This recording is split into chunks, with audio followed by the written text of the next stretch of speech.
by Austin winner Ethan Guevara. The reason why you're under option rear tyre, with the exception of the world pulling the dice on the day he could be... Ed not shied away from making some tough calls, some three of his life so far. On the day that he can win the Moto3 World Championship, he goes completely out of left. Gamble that pays big dividends. The green flag waves at the back of Moto3, and it's the 23 on pole. Lights out, Nico Antonelli. Good start, actually. Looks like he might get the whole shot immediately. Ethan Guevara, great winner from Austin, has come through on the second row. Rossi looks like he's going to slot in second. Might have been picked off, though, by Nepa and Massieu on the run into the first corner. Try and pick his way through. Quite a lot of traffic in the early stages as they far so good. Wasn't it, between Salac and Massieu, I think, going, what a big lad is Philip Salac for a Moto3 bike. And he might have just nudged just behind him. One of the Pedro Acosta, you can see him as they break it into turn 4. Right, of course, for the number 7. Breaking into turn 8, Philip Salac there, number 12, just putting on a move to Ricardo Place. Oh, that was aggressive by Massieu on the brakes up the inside of some stop. It wasn't happening. A lot of movement on the place. He won't care too much about the championship prospects. He's fighting for individual at the moment, although it is Binder, who we just mentioned on the 40 bike. Fastest man on the track at 1:43.179. Foggia was over the line in 14th place, so finally it's the turn 4. Binder came on through as well. So it's Binder that's been pretty hot in these first couple of laps. Again, it looked like in the background there, Dennis Foggia was wide on the exit. He'll try and get the drive for it out of turn 10, see if he can find a way through on Massieu through the fast rights. Salac. This is outstanding from the Costa. That's how the championship would look right now. 38, the advantage would be for the Spanish since Magello, the last time he was on the top 3 spot. A good chance for him today. Looked like Acosta was just in a fraction hot there on the front end into turn 4. That's allowed slipstream here now to get an attack on the brakes into turn. Medio's made a good start as Nepa then tries to find a way back through on Nico Antonelli for P1. 5. In the green paint there is Ethan Guevara. Turn 11 would certainly be something. Nico Antonelli, though, it is that leads. Here comes a move from Philip Salac. That was... Yeah, there wasn't much room there to be taken. He's 12th place at the moment. Yeah, a lead group of 9 there. Certainly last time around, a 42.561. He looked great in Austin as well before that double long lap penalty for the jump. Didn't have to do too much work there with Nepa and a little bit hot. He ran wide on 14.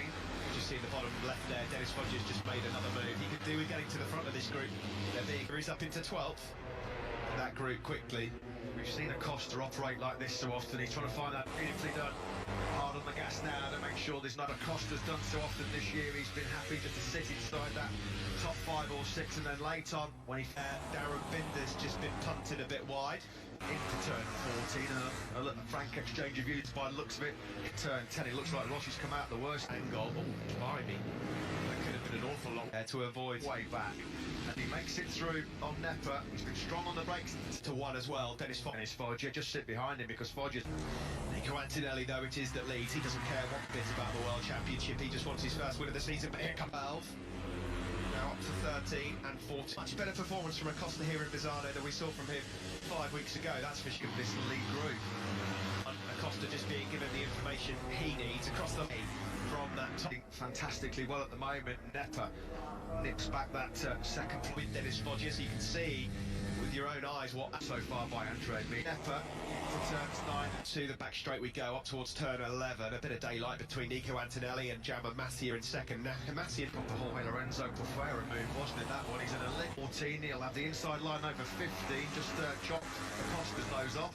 And there you can see Dennis, not a matter of if, it's when. 250cc of the race. But yeah, it's a good point there. There's still 15 laps to go. Yellow for green as Darren Binder makes a move there on Xavi Artigas and deep. Get in. So that he pushes his way through on for the Aspar Gas rider. Yeah, that mistake in turn 4 didn't really cost Foggia's corner. So Foggia's charge continues.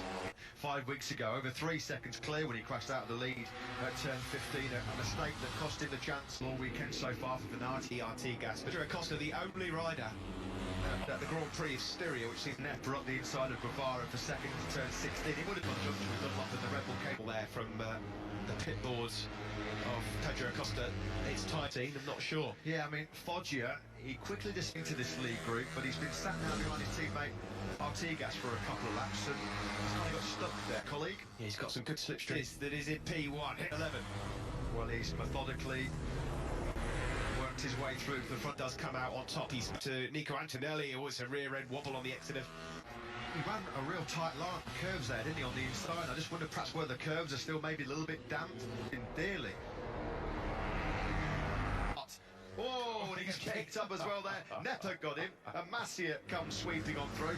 Not touched, I think it's fair to say. No, it's place. He's still just under half of this race still to go. Acosta again, he loves that tight bit turn. Of course, when you run that tight line, it also means that drive. Fantastic drive out of turn number 10. Acosta getting swallowed up here a little bit for the moment, but not the World Championship leader. Yeah, I think there was and Nepa did it. One thing Pedro Acosta doesn't want to do is throw it at the seat. Stefano Nepa then, so he's dropped back to 6th overall. Like he just has not got the pace to go with Foggia and those three of the riders ahead. Nepa through the fast rights, which would have been a bold move. He was briefly ahead of Nepa, but Nepa's full bag now. We've still got 8 laps to go, but it is game on at the moment, losing another 15 points. He's already in the last 5 Grand Prix. This could be another massive pendulum swing in the championship chase. Yeah, what a Nepa either. 25, big RT in 11. Getting himself back into this lead quartet are evaporating pretty quickly here because he can't deal with Nepa. And again, he tries that tight inside line through. Acosta looks like he's got Sasaki at the moment. Sasaki, Antonelli and Salach under turn 11. We go. It's struggling. Acosta just cannot get through times, but it's been a short-lived overtake. Nepa here, of course, while he's trying to keep Acosta behind him as well, he's not giving up the hope of still getting himself back into this podium. Fantastic laps. He was just a little bit gap creeping up now. Foggia back to Acosta. It's 1.7 seconds, so the Spaniard. No repeated for his victory. The attention of the Spanish rider. Acosta's finally got through there on Stefano Nepa, and Rebel Katimaya into big Dennis Foggia, because that will take those one. But it was 5 laps remain in Moto3. Dennis Foggia it is that still leads, but he is followed closely at the moment to claw these guys back. Pedro Acosta. He really needs his teammate here to try and wrestle these 5 points away from Foggia in terms of the champion. He certainly had podium pace throughout this Grand Prix. So we'll head to Portugal with an 18th. Massia's not had to do so much work with his rear 13th. Looks like this is emerging and struggling at this stage to go with the duo ahead of him. Massia, fastest lap of the race from him, a 4 quicker. So you can see how hard Massia's having to work. Guijo hoping he can do Pedro Acosta. Almost reach out and touch the back of the line. Massia waiting for the right moment to pounce on here for Massia, but what a bonus it would be for Acosta and Rebel KTM if he can find a way through on Foggia going through turn. Yeah, still leading here in the Zano. Well, if Massia's been behind Foggia now for such a long time, he knows exactly where the Italian. Is he leaving it all down to last laps though? Foggia has got the title line and normal through the fast kink at turn 7. He knows how good Massia's been on the brakes into turn number 8. Can't find a way through.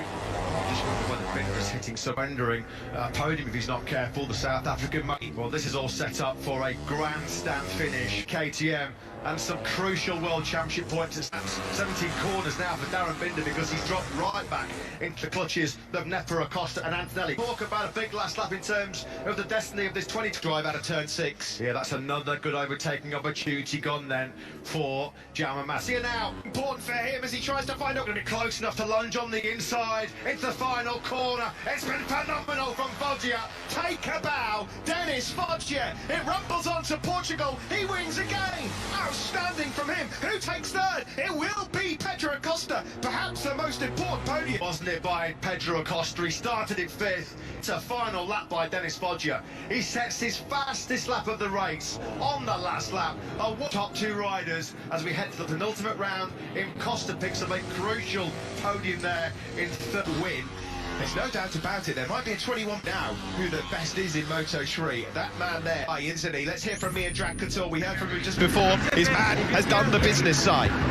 Mia Drag, yeah, I can't quite hear. Mia Drag, you podium for sure.